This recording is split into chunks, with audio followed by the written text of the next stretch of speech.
इस रक्षाबंधन की क्या आवश्यकता है, क्यों इसको हम मना रहे हैं। अब रक्षाबंधन का उद्देश्य क्या है कि भाई राखी इसलिए बांधते हैं कि वो हमारी रक्षा करेगा। और भाई की रक्षा कौन करेगा? हम सब का रक्षक कबीर साहब है। अब जैसे कल या आज जैसे भी राखी का त्योहार था, रक्षाबंधन का त्योहार था।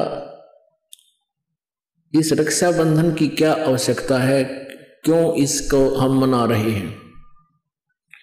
ये काल के चलाए हुए अपने इस टाइम पास करने की खातिर, टाइम वेस्ट करने के लिए और हमें पीड़ित रखने के लिए एक ये रीति बना रखी है।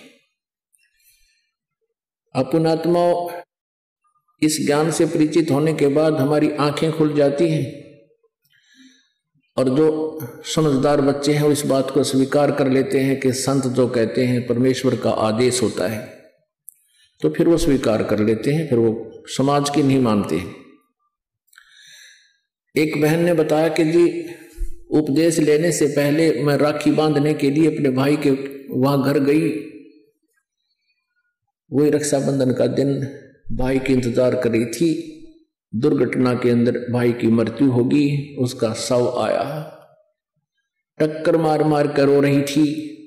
अब रक्षाबंधन का उद्देश्य क्या है कि भाई राखी इसलिए बांधते हैं कि वो हमारी रक्षा करेगा। और भाई की रक्षा कौन करेगा? हमारा रक्षक कहते हैं, जो रक्षक है उसको हम भूल चुके हैं। हम सब का रक्षक कबीर साहब है। कबीर परमेश्वर पूर्ण ब्रह्म परम अक्षर ब्रह्म। हम सब ने भाई और बहनों ने मिलकर परमेश्वर कबीर जी का रक्षाबंधन बांधना चाहिए, राखी, ताकि भाई और बहन दोनों का रक्षक हो जाए। कबीर साहब को रक्षाबंधन कैसे बंधेगा? हम उसकी शरण में आ जाएंगे और जो जाकी शरणा बसे ताको ताकी लाज, जल सो ही मछली चढ़ जा बह जाते गजराज।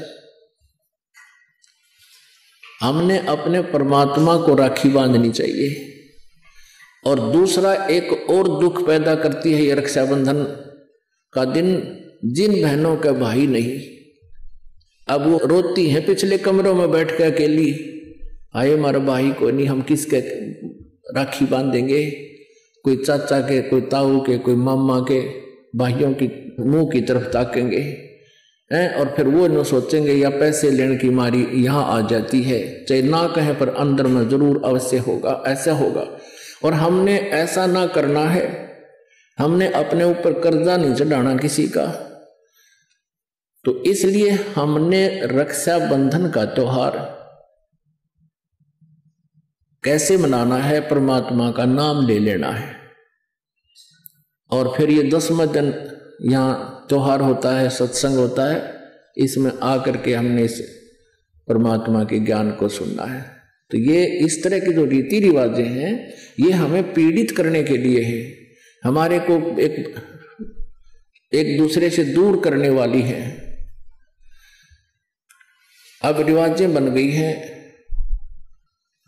कि बहन राखी बांधना आवेगी, उसको कुछ देना पड़ेगा, एक मजबूरी सी बन गई। तो ये भी हमारे नाते में दरार पैदा करती है। तो पुण्यात्माओं, जिन्होंने परमात्मा पाना है तो परमेश्वर के विधान को अपनाना ही पड़ेगा।